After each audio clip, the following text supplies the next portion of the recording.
Everyone, I am recording from Sarah's office at home today because of the snow. Hope you all are staying warm and dry. In Parashat Bo, we see two instances where time is deployed, and it's deployed in really different ways. The first is when Moshe is giving his final warning to Paro. He says, "Ko Amar Hashem, this is what God has said. Kach chatzot halayla ani yotzei b'toch Mitzrayim."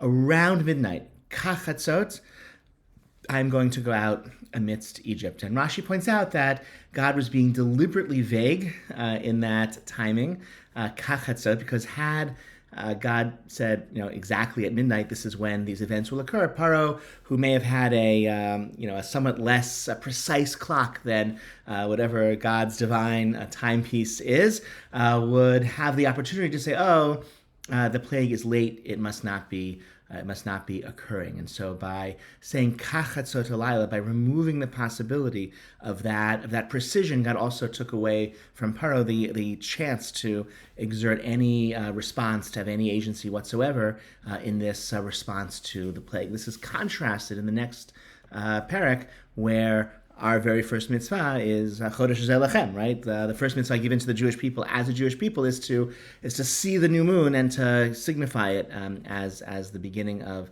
what a month is. And so we are given control over the calendar. We're the ones who see the moon in the sky. In the ancient times, the month was only set when witnesses would come forward to declare and testify that they had seen the moon in the sky before. We kind of reenact that in some ways when we say Birkat HaKodesh and the Shabbat prior to Rosh Chodesh, when the entire congregation together declares when Rosh Chodesh will be. And in that way, we are partners with God in controlling our own calendar. Some of you heard Sarah speak about this on our Dvar Torah WhatsApp group, the Lekach V'Limud Dvar Torah WhatsApp group, which I encourage you to join if you haven't done so. The link is in the shul bulletin.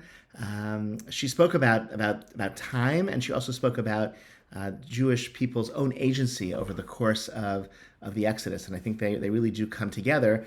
We see in that HaChodesh Zeh Lachem, we were given agency over time as part of our emergence from slavery, and that was precisely the agency and the control that was taken away from Paro when God said, Kachatzot halayla, that Paro would not have the ability to make any independent calculations whatsoever about the timing of the unfolding events, because that deliberate lack of precision took away any ability of Paro to be involved. And so I think from his lack of control, we can appreciate even more the dignity of our involvement in our own calendar, our setting of our own calendar, and our setting of our own time. I wish you all a Shabbat Shalom. I look forward to seeing you over the course of Shabbat. We're hosting a Tish at our home this evening between 9:30 and 11. So those times, I guess, are not so precise, but I look forward to seeing if you can brave the cold and join us tonight. Take care.